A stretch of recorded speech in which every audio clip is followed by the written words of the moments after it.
Good morning. I'm John Howland with the Central City Association. We represent some of the biggest property owners in Los Angeles, including not only high-rise office and residential properties, but also universities, hospitals, and light manufacturing. Commercial property owners pay 60% of the total power rate revenue and about one-third of the total water rate revenue that DWP receives annually. We and our members have a stake in this debate. Marcy Edwards and her staff made 2 presentations to our property owners and our members. They provided factual backup that was incontrovertible. They worked with individual property owners to assess the impacts of the increases on their properties. They explained the reasons for the increases and why these amounts are needed. We were able to rely completely on the facts they have presented. Property owners don't like these increases, but they know that the delays to maintenance and the improvement of our infrastructure creates a high risk for their properties and for commerce in the city in general. And even with these increases, DWP remains the lowest rates of any major city in Los Angeles. This is why CCA is supporting the proposed water and power rate increases. Thank you. And those increases must not... Thank you. Okay, if I could have the next.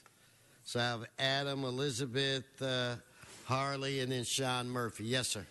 Good morning, Council President, Council members. My name is Adam Lane. I'm the Legislative Director with the Los Angeles Business Council. I'd like to keep my remarks short, but I want to thank the EE Committee for unanimously passing the rate increases yesterday. I want to thank DWP staff and leadership for coming back to answer our questions every time they were asked and really taking in the input our members provided.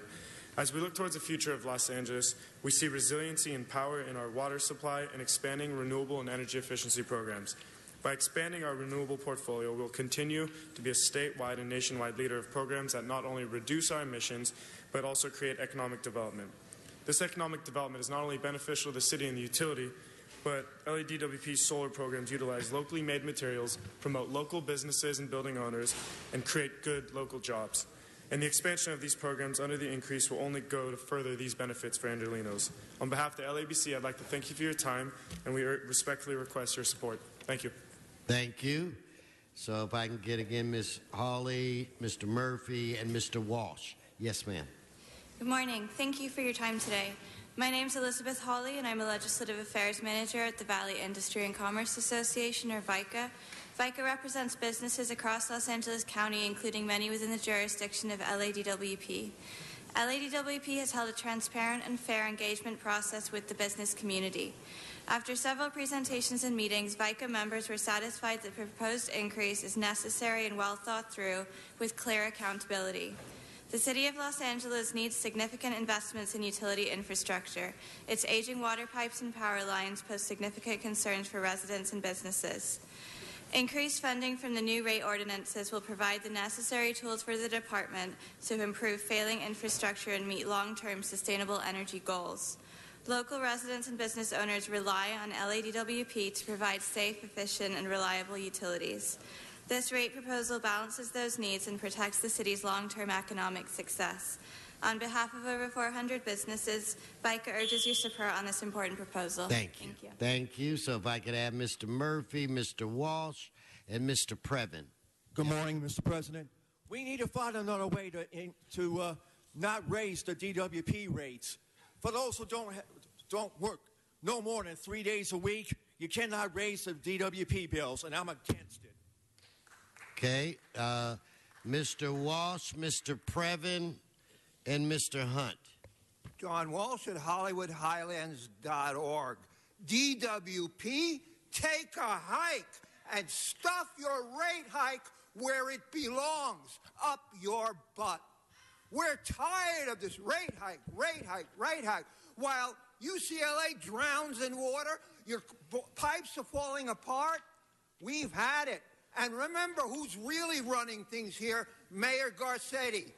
We have had enough rate hikes. And this will create, as you said, 12,000 outside jobs that will all go to Mayor Garcetti's friends the way turf terminators did. We've had enough of this. We're asking you now to vote no. Go back, cut the fat. We don't want to pay it. The businesses don't want to pay it. We, people who've lived here since 1966, don't want to pay it. So fold it 4 ways and shove it up your ass. Okay, Mr. Previn, Mr. Hunt, Mr. Spindler. Mr. Previn. Yes, I'll take 60 seconds on this, sir. It's Eric Previn from CD2.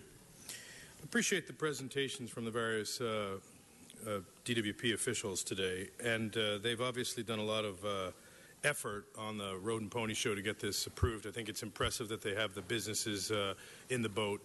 And obviously, you know, the infrastructure is critically important, and we do need to do something to maintain that. But this does seem particularly low, and nobody wants a rate increase, myself included. You know, I guess we are facing that. One point of efficiency that I think Ms. Edwards mentioned. There is, of course, a need for streamlining and debureaucratizing the environment over there. One specific is there's a rebate program that they have. If you put in a certain kind of pump on your swimming pool, they provide a $500 or $1,000. This has gone on for over 6 months, and I have tried, and they just simply have ignored or are not able to process these things in a timely manner. I think they should look into that. Thank you. Thank you. So if I could have Mr. Hunt and Mr. Spindler, please. The Red Chief Hunt. Fuck the rate increases. Things should be going down, not up. It's the 5 white boys that's in charge of the city of Los Angeles. That's why everything's going up. Fuck them and vote no on this. Mr. Spindler.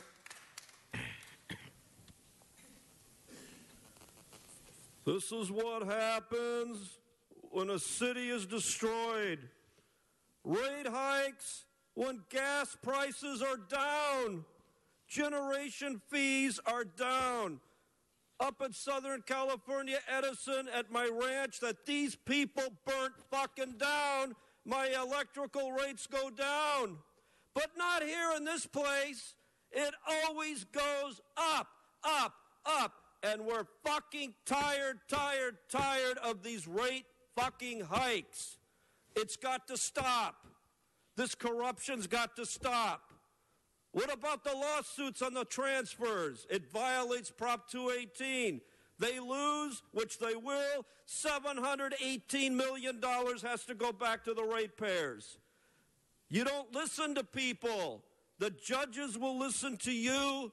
They will say, fuck you. No on this fucking rate hike scam bullshit. All right. So now we'll go to item 10. I've got Walt. Again, a minute. Walt McNeil. I think it's a Gareth Geyer. Alberto Trevino. Please come forward. Identify yourself. Yes. Honorable council members, my name is Walt McNeil. I'm the attorney for Eck et al. I'm from Redding, California. I'm here to urge you to consider voting no on this rate hike, especially insofar as it perpetuates, it continues, and it makes worse the 8% transfer that's already the subject of class action litigation. There's been nothing in the way of transparency here. I think Angelenos need to know that out of $100 in every electric bill, maybe $77 pays for electricity and $33 goes other places. If they had any idea how bad that was, this would be a different story that you have in front of you today. So please consider doing the right thing, strip out the transfer, and follow the law. Thank you. So if the next speaker would come forward and identify.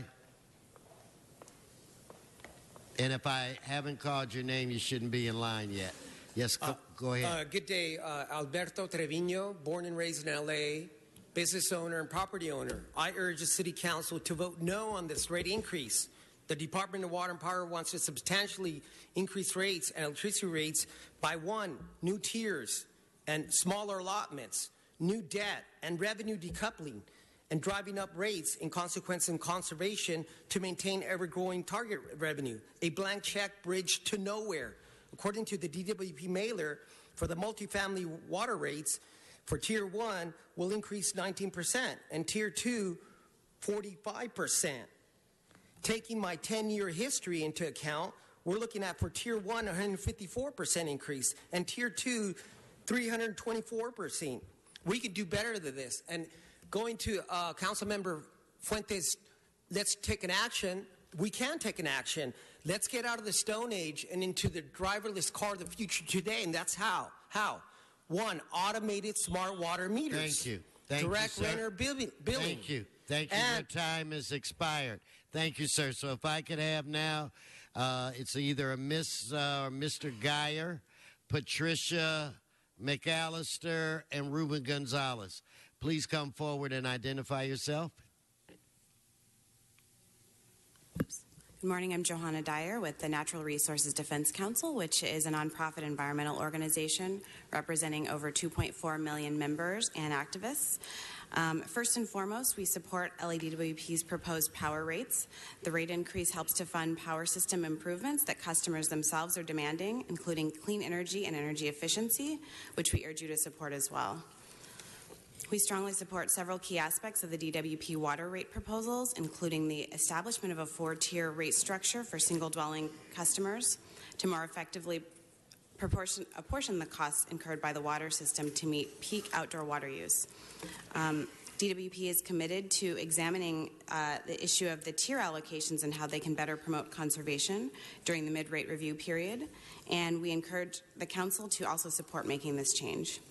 Thank you again for the opportunity to present these comments. We applaud the City Council for taking a close look at the rates and what they may mean for LA, and we appreciate the positive movement we've seen in the rate structure. Thank you. So where's Miss McAllister? Miss McAllister, you're next. Yeah, in fact, Miss, what is your name? Graciela Geyer. Oh, okay. Well, then, my bad. You go after Miss McAllister. Yes. A little over a year ago, Mayor Garcetti said he would not endorse an increase. The water is poisoned anyway. We can't even drink it. Now, here's the thing. I think what this is all leading up to is this is what Barbeck of Nestle, it's leading up to the world's water will soon come under the control of corporations. And he says that it's astounding that we even claim the right to water. He says we don't have water. He wants to privatize water, and soon it will be managed by business people and governing bodies. So people, they're increasing, putting pressure on you and pressure. Every time you get a raise or make more money, they snatch it. What they're trying to do is make life so hard for us that when they push in communism and say, you don't have to pay a thing, let us take care of it. That's what they're pushing us for. Keep increasing, taking until communism comes in and you can relax because they'll be taking over everything. Okay, Ms. Geyer, followed by Mr. Gonzalez, followed by Mr. Murphy. Good morning. My name is Graciela Geyer. I am the new campaign representative for the Sierra Club on clean energy in Los Angeles, speaking in behalf of our 15,000 members in the city of Los Angeles alone. Let me say first that it is a testament to the new leadership at the DWP and the incredible effort to be transparent and responsive to the public that the Sierra Club and the Central City Association are both in support today. However, I want to acknowledge that this decision takes courage on your part. No one wants to pay more for anything. But those same people want a government and all of the services that a government provides to work. And that's why they elected you, to make it work. Let's not forget that the mandates that much of this rate increase will fund were created actually by a growing demand, public demand for climate action in California. Many of those residents and voters live in your districts. LA is famously a city of sprawl and smog and great inequality. This is our opportunity to leverage the great public investment before us. Thank you. Thank you so very much. So if I can get Mr. Gonzalez, Mr. Murphy, and a Teresa Martinez. Ruben? President, members of the council, my name is Ruben Gonzalez. I'm here on behalf of the Los Angeles Area Chamber of Commerce. The plan put before you by the department is responsible. The outreach and education program they initiated was credible and robust. The job done by the ratepayer advocate was excellent, as usual. And the action before you today is necessary. We need to invest in our utility infrastructure to have a good quality of life for residents in our city, to have a strong economy, to have a successful business community creating jobs. It is so important that while we support the plan put forth by the department, We would also ask that the City Council forego any increase in the transfer that comes from the new revenue, because those dollars need more to be reinvested in the important utility infrastructure before you today. So please, support the plan before you, support the committee report before you, but cap the transfer. Thank you. So Mr. Murphy, followed by Ms. Martinez, followed by Gina Goodhill-Rosen. Yes, Clean energy, yes. No to DWP rates. thank you. So Ms. Martinez, Ms. Rosen, and Mr. Holland. Good morning. I am Teresa Martinez, CEO of the Los Angeles Latino Chamber of Commerce. We're based right here down the street on Spring Street. The Los Angeles Latino Chamber of Commerce is a nonprofit organization whose mission is to create a platform for the growth of Latino-owned businesses, which includes weighing in on policy issues impacting our members in order to level the playing field to enable Latino firms' full participation in the local economy. Today, we are here to support the LADWP's proposed requested rate increase. The LALCC represents thousands of Latino-owned businesses and companies who would prefer not to see the utility rate increases. Nevertheless, the Los Angeles businesses also recognize the critical need to replace aging and vulnerable water and power infrastructure in order to continue providing reliable service.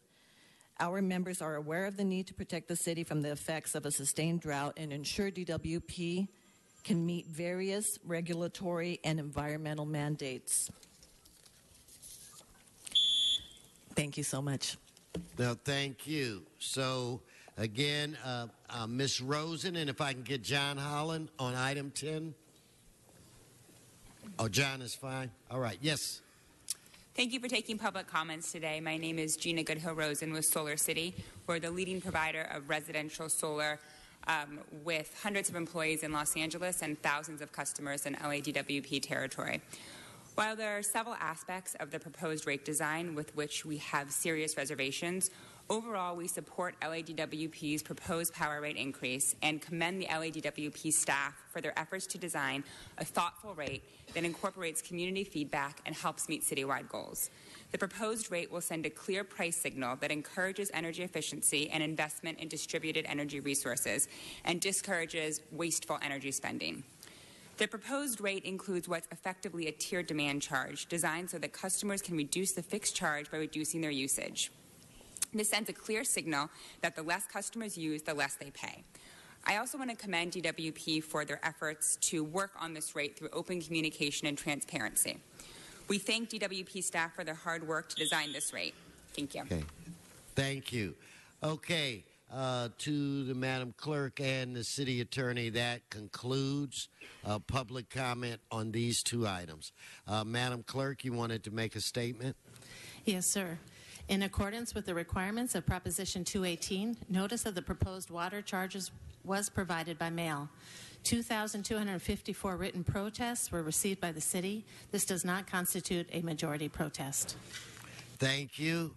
Mr. Fuentes, I have some members. Do you want to say something prior? Okay, so let's start off with Mr. Koretz.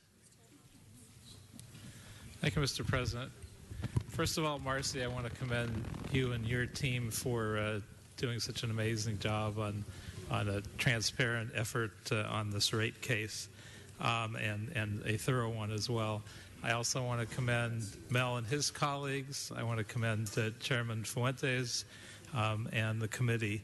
And it's actually pretty remarkable. We wound up with quite a group of supporters of every stripe, including many that are usually very cranky about this kind of thing. So I commend everyone involved for getting here. Now, every time I talk about climate change impacts, there's always some major storm or other disaster that has just happened. Yesterday's was a fast-moving cold front that affected 22 million Americans, and that's just yesterday's. We have a climate change exacerbated drought that we all know about, and I think it helps us emphasize the fact that we need to move from a fossil fuel energy a source more quickly than we ever thought we would need to. The natural gas at Aliso Canyon, the natural gas leak, also makes another issue clear. We absolutely need to prioritize fixing our essential infrastructure before there are any more disasters, like also the recent one mentioned at UCLA, where Poly Pavilion was flooded, and we actually had some very close calls on drowning UCLA students, but we thank our first responders for avoiding that. One quick question. Given what happened at Aliso Canyon, and given rapidly worsening climate change, if we don't approve an energy increase in the rate today, will DWP be able to analyze the possibility of a 50% renewables or even 100% renewables scenario so we can take serious aim on eliminating our over-reliance on natural gas? In this upcoming year, both the 50% scenario and the 100% renewable scenario.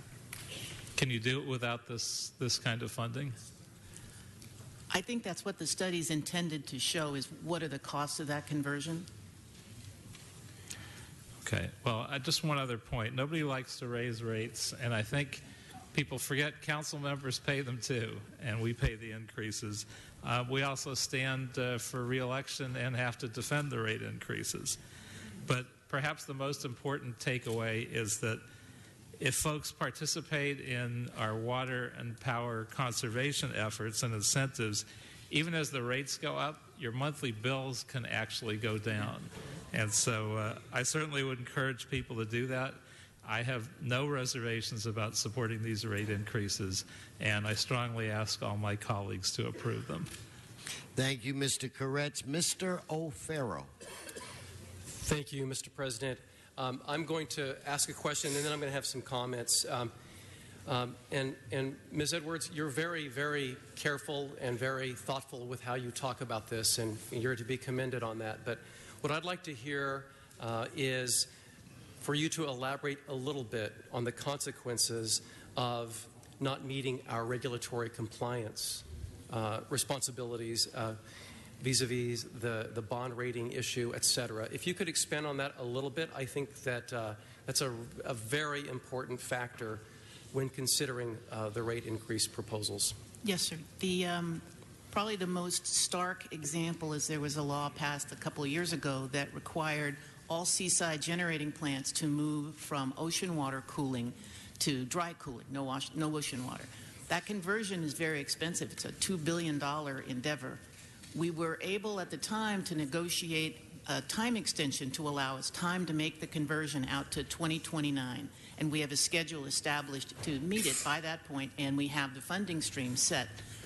The challenge for us is if we don't make, I think it's $700 million investment in one of our plants next year, that 2029 timeline bounces back to 2020. And then I have a $1.5 billion price tag as opposed to something different. That's one of the legal mandates that's probably one of the most pressing. And how possible do you think it would be to invest that $700 million plus next year if this rate increase proposal does not pass? We won't be able to. Okay. And are there any other regulatory requirements? We have a requirement now to get to 33% renewable power in our portfolio. There's a strong interest in us going beyond that. We will not be able to make the 33% without this particular set of adjustments. Okay, thank you. Mr. President, what I'd like to do is just, I want to commend the chair of the E&E committee, of which I'm honored to sit on, Mr. Fuentes, for his leadership on this, and really quite the roller coaster ride of where's this all going to land. And that's a good way to set public policy, not exactly knowing where it's going to land, but endeavoring on the adventure anyway, because so much is at stake. So I want to commend you for that.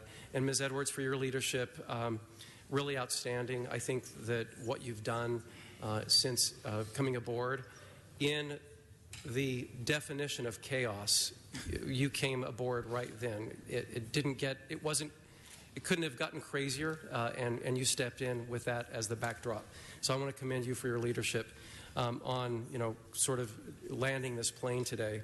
I feel very, very strongly that these rate increases have been thoughtfully and constructively and transparently put forward. They've even been whittled down from when they were first announced in December. I feel very strongly they are justified. And like my colleagues are probably going to mention today, and Mr. Kress just mentioned, it's not easy to stand up and say, I'm going to support a rate increase when a lot of my constituents tell me they want a decrease in power rates. But knowing what I know, I could not in good conscience not support this, knowing what we need to do in terms of investment in our infrastructure and the hope to invest in more renewables. That is the future of Los Angeles, especially in light of just having the hottest February on record. That's not lost on me. But at the same time, various reports over the years have called for a complete overhaul of the governance structure, reform. I think that we cannot talk about supporting rate increases without also talking about the controversies and the erosion of public trust through no fault of any individual's own who's sitting at the table currently, but the controversies, the building disaster, the call center deficiencies, the Joint Training Institute, Joint Safety Institute, $40 million that is paid for by the ratepayers that is completely unaccounted for, and the customer service issues. So we know that there was reform in 2013. I'm happy that I was part of that reform that led to the pension reform and led to a labor agreement that DWP could live with, that we could live with, that it saved us billions of dollars over a several decade period. But just know that part one, I think, is we move forward with the rate increases, but part two is real reform. And that also means that next year, in 2017, when we renegotiate the contracts, that we eliminate the JTI and JSI. Because we cannot operate in an environment where there's such a lack of public trust, whether it's fair or not. That's just the way it is. So I strongly move that we approve this. It's good for the environment. Watch your time, it's Mitchell. good for Angelenos, and it's good for Los Angeles, even though there's going to be some short-term pain. It'll be up to all of us to help explain the justification for this vote.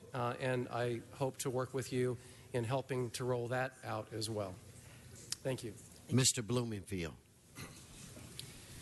Thank you. I want to echo what a number of my colleagues have said, starting by thanking the chair, Mr. Fuentes, really for your thoughtful process on getting through the rate discussion. This was not something that we took lightly on the committee. As the chair mentioned, we spent over 7 hours of discussion on this, and we really delved into the details. And a lot of things were exposed in terms of issues at DWP and the need for reform.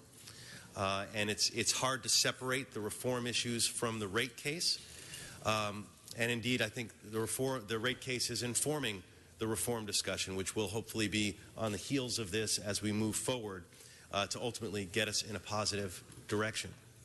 But one of the things that was, and I really want to thank, DWP and the Ratepayer Advocate, because you didn't just, come in and answer the basic questions. You really delved in with us and helped us get to the bottom of these issues and spent a tremendous amount of time on the backup in terms of the public discussion, but also the discussion that we had in committee and in private, I think was very valuable, and I'm grateful for that.